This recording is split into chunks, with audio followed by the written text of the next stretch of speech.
Kung dumating man yung panahon na napagod na ako, hindi iyon dahil sa nagsawa na ako sa paulit-ulit na away at tampuhan.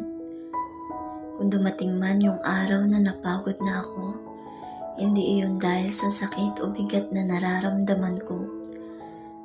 Kung dumating man yung panahon na napagod na ako, hindi iyon sa dami ng ating hindi pinagkasunduan. Kung dumating man yung araw na sumuko na ako, hindi iyon dahil sa pagtitiis na binigay ko para maisalba ang relasyon na meron tayo. Kung dumating man ang mga araw na makita at maramdaman mo na hindi na ako masaya, hindi iyon dahil sa lagi mo akong pinapaluha.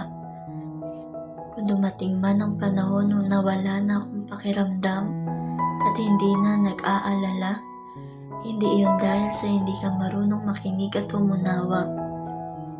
Kung dumating man ang araw na kahit ilang pagkakataon pa ang hilingin mo para lang bumalik ako, hindi iyon dahil sa sinayang mo ang mga pagkakataon na binigay ko para lang magbago ka, pero hindi.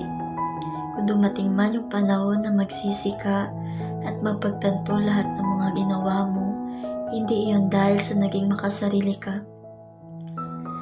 Kung nais mo malaman ang katotohanan ng lahat, alisin mo ang salitang hindi. Kung nahihirapan ka, sisimulan ko sa simula na wala ng ganoong salita.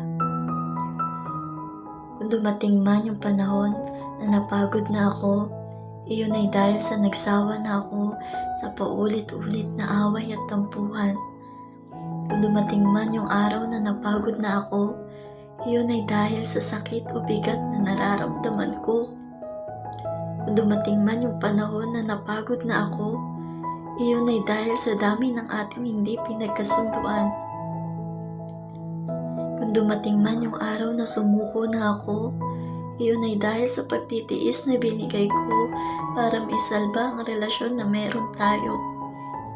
Kung dumating man ang mga araw na makita at maramdaman mo na hindi na ako masaya, iyon ay dahil sa lagi mo akong pinapaluha.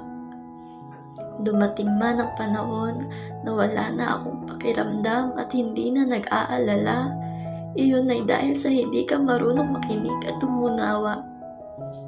Kung dumating man ang araw na kahit ilang pagkakataon pa ang hilingin mo para lang bumalik ako, iyon ay dahil sa sinayang mo ang mga pagkakataon na binigay ko para lang magbago ka, pero hindi.